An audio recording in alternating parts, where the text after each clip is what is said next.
Good evening, everyone. It's good to see you here tonight. And also for those who may be tuning into this talk in the future, I hope you find some value in it. These are really challenging times. I don't think I need to tell you that. It's almost breathtaking. Today, the CDC and the FDA were virtually gutted in just a blink of an eye.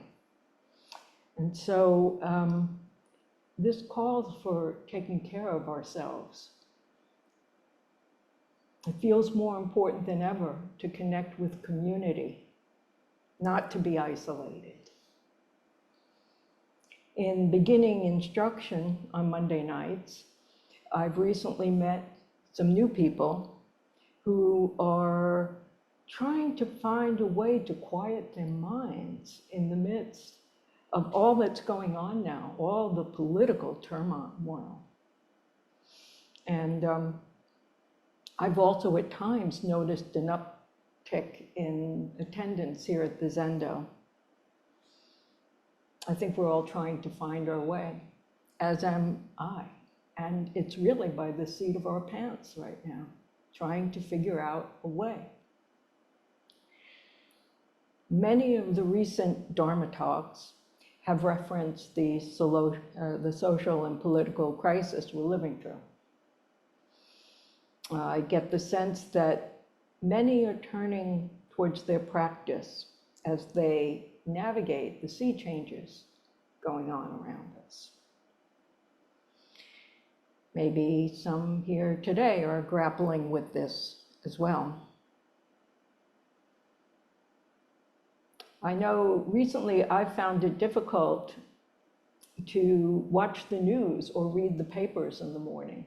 I wake up working on a koan or reading a Zen text just to ground myself before going out.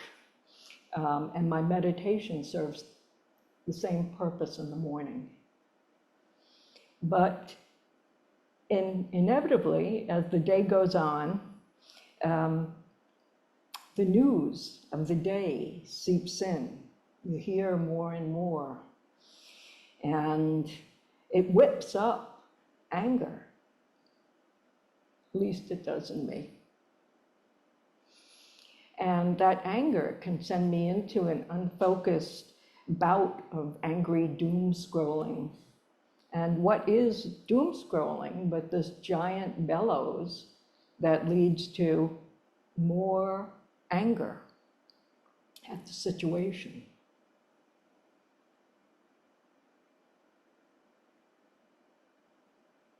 It's hard to avoid the anger. Anger that a tiny minority of obscenely rich folks are trying to work together to get richer by cutting away the social network that preserves us. Angry that senior citizens are scared about their checks, how they're going to get them. Angry that DEI is somehow in the crosshairs. Diversity, equity, and inclusion. This institutionalized effort to make sure that women, people of color, LGBTQ folks, and the disabled are allowed a space in the workplace and in the public arena. I'm just amazed at how that has become demonized. Especially since when you add up these DEI populations, you're well over half the country. So the thing that gets me is how this white male, or basically minority, is demonizing the rest under this rubric of DEI. Likewise, how did wokeness become a demon? The woke mind virus. A father says of their adult trans daughter, "I lost my son to woke mind virus." There's a lot of demonizing going on, and I think it's very important to acknowledge that this tendency to demonize is present among woke folks as well. Demonization is a tendency that's readily available to us all, regardless of political affiliation. Which leads me, first of all, to the 3 poisons in Zen that bring on, the 3 poisons that bring on suffering: greed, anger, and ignorance. These are the perfect breeding grounds for demons. And I've been grappling with the question to how to appropriately meet and effectively respond to an angry demon. And so I recently found this ancient Buddhist story. And it's very useful in considering this question of how to respond to an angry demon. And here, it's translated by a venerated Theravadan teacher, Nyanaponika Thera. And it's called the anger-eating demon. So let me tell you this story. Once there lived a demon who had a particular diet. He fed on the anger of others. And as this feeding ground was the human world, there was no lack of food for him. He found it quite easy to provoke a family quarrel or national and racial hatred. Even to stir up a war wasn't very difficult. And whenever he succeeded in starting a war, he really feasted, because once war starts, even friendly people start to hate. And so the demon's food supply became so rich and so plentiful that sometimes, he had to restrain himself from not overeating. Even demons get agita. So in his success, this anger-eating demon became a bit bored. And he thought, why don't I try this with the gods? So by magic power, he transferred himself to the heavenly realm and was lucky enough to arrive at a time when Saka, the divine king, also sometimes referred to as Indra, wasn't there. The hall was empty. And so this little demon marches up to the throne and sits his butt right on the main cushion and looks around waiting for everyone to come in and for the shit to fly. And so soon enough, some of the gods came into the hall, and they were just aghast that this ugly demon was sitting on that cushion. And they started yelling at it. "Begone, you ugly demon! How dare you sit on the throne of our Lord? What utter gall! What a crime! You should be thrown headlong into hell and into a boiling cauldron of water. You should be quartered alive. Begone, begone." And of course, this demon is just loving it.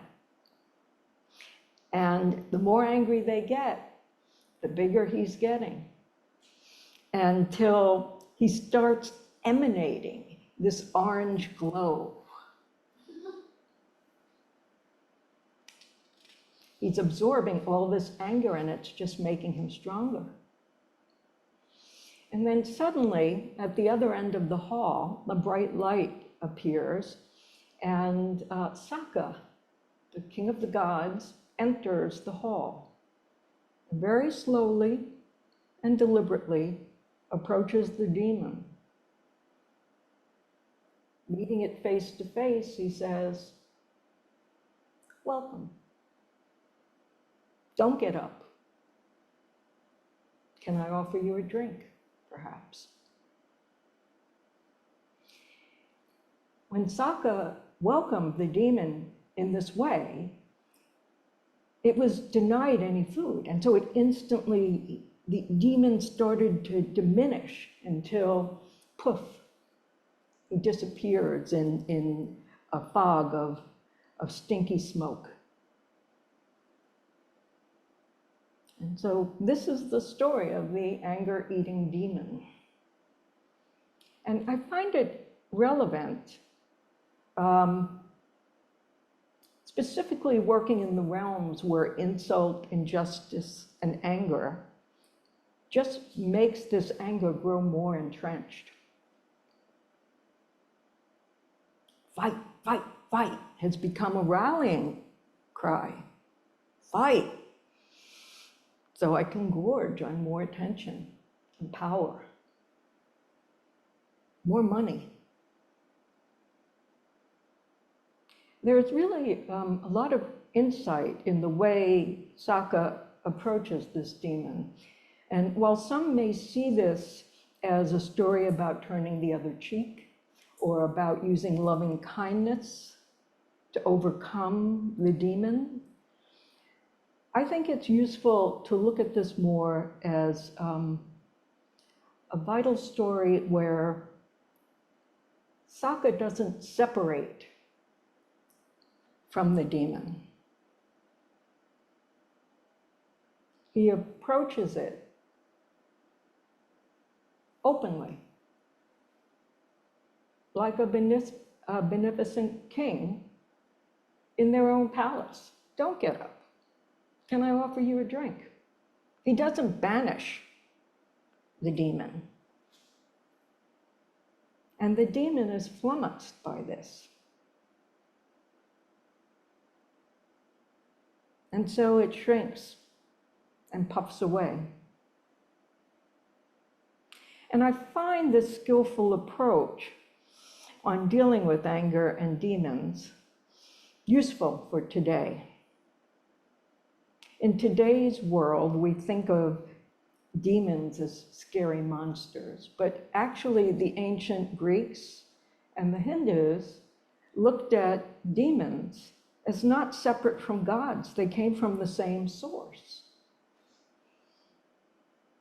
The ancient Greeks used the word demon to refer to minor gods, spirits, and the souls of the dead, and they could be benevolent as well as malevolent. And in Hindu mythology, demons are born of the same source as gods. So although this demon thrives on anger and revulsion, he isn't separate from Sokka. And that's why Sokka welcomes him.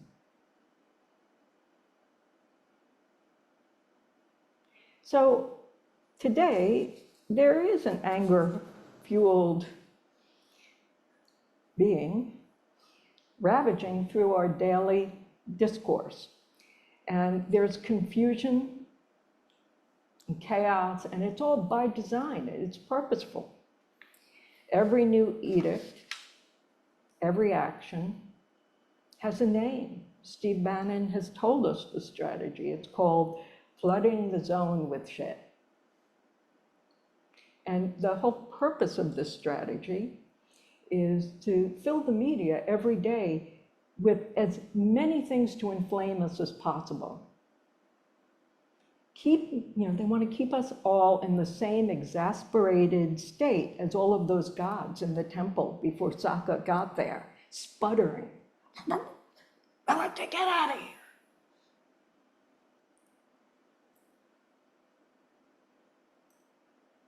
So how do we deal effectively with anger? And how do we deal with approaching this demon? I think it's a vital question for each of us to ask in our own individual way. In my case, my training as an AIDS activist taught me that while anger is a powerful motivation, it's best and most effective to respond to this anger with non-violent, skillful means. Otherwise, to meet anger with anger just escalates into blind rage. And that, of course, is the demon's favorite food. And it opens up the door to all other kinds of violent responses.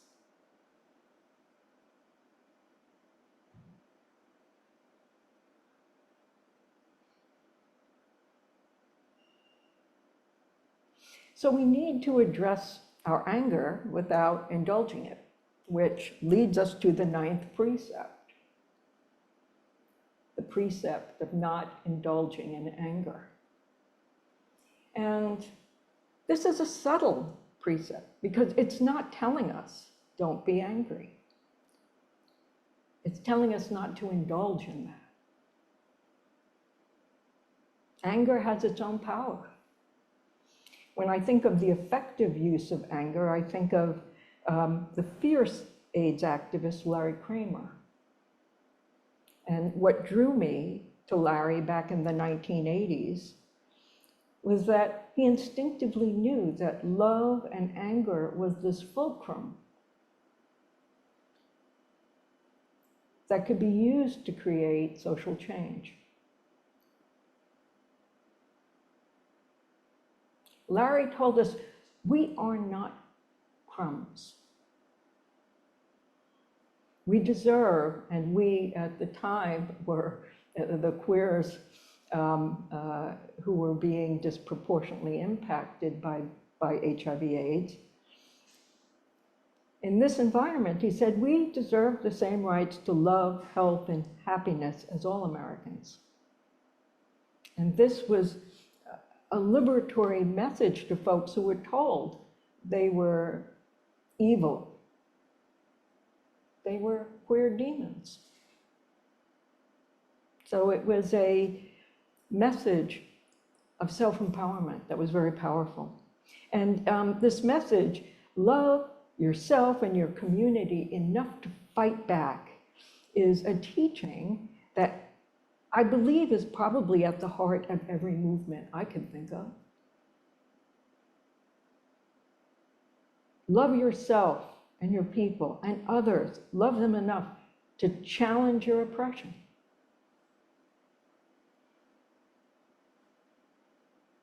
So on Tuesday, I found myself out in front of Fox News Plaza, because every Tuesday at noon, Rise and Resist has this action called Truth Tuesdays. And at this action, they're addressing basically Rupert Murdoch and the lies of Fox News. And of course, this has been a very powerful force in creating the MAGA movement. And at this action, I ran into an old AIDS activist buddy, Jamie. And I've known Jamie since 1987. And we had organized an action together at Cosmopolitan magazine because they published an irresponsible article that was telling people there was no risk. And the article was dangerously misinformed. So we had organized this protest, and Jamie was from the get-go just a whiz at nonviolent protest. Jamie was there at the front door of the building where Cosmopolitan magazine is housed, and by that time security wasn't letting people in, and Jamie just kept on walking up to the door, and when they were turned away, just kind of turned around and went to enter again. There was no sputtering, no malice. There was just this effort to enter the building so that we could talk to the people at Cosmo and convince them, hopefully, to print a retraction.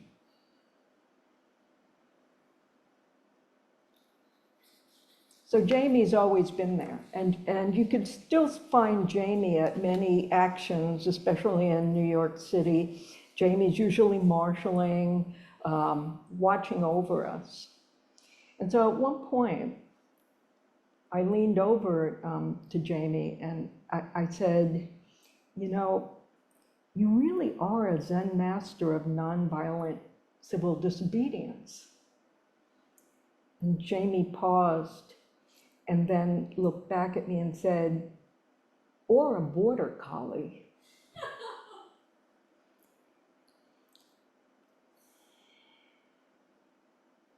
So whether it be a border collie-headed activist shepherding these expressions of anger into nonviolent civil disobedience, or the way each of us approaches our own anger when it arises white hot in the moment, if we can free up our emotional attachment to this anger towards more of an attitude of inquiry and examination, we can see that this anger is not separate from us, but it's often unexplored. Can we engage it?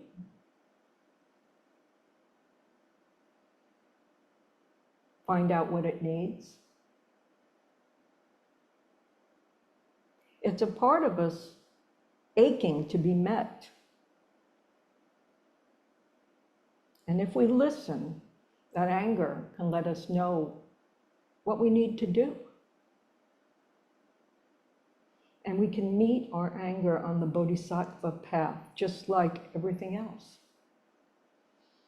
by following the same teachings, bearing witness, taking skillful action, not knowing,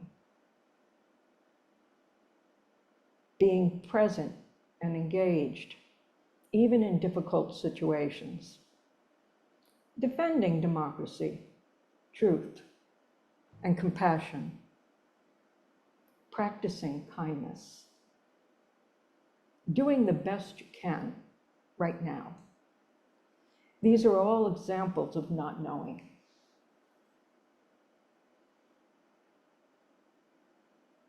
There are many, many sakas entering the temple, and we've seen them. And we know what they look like. We've seen them in a man carrying his groceries in Tiananmen Square as he stands in front of a tank, or when Rosa Parks walked onto that bus and took her seat, when a jubilant crowd in Germany tore down a dreaded wall, when people all over the country right now are going to town meetings and talking to their elected representatives.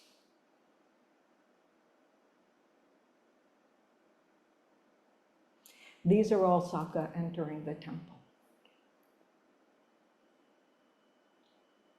And I had to mention on Saturday, there is a big action happening all over the country where people are going to get out in the street and stand up for our democracy. In New York City, it starts at 1 p.m. at Bryant Park, but it's all over. You can find out where it is in your area. And if you're unable to go or that's not your thing, I recommend a website perfectly called Chop Wood, Carry Water. And this is a wonderful way to find out suggestions of simple things you could do every day and to give you some good news about what's happening out there. Chop wood, carry water, just like layman palm. And it's also important to remember that sitting zazen is addressing the fundamental issue of not knowing. It's the grounding vehicle of our practice. It's where we meet ourselves, and meeting ourselves is where we're most powerful. So I'm going to end with this quote that Fusho Sensei used recently. It's a well-known Martin Luther King quote that bears repeating over and over. It's not enough for people to be angry. The supreme task is to organize and unite people so that their anger becomes a transforming force.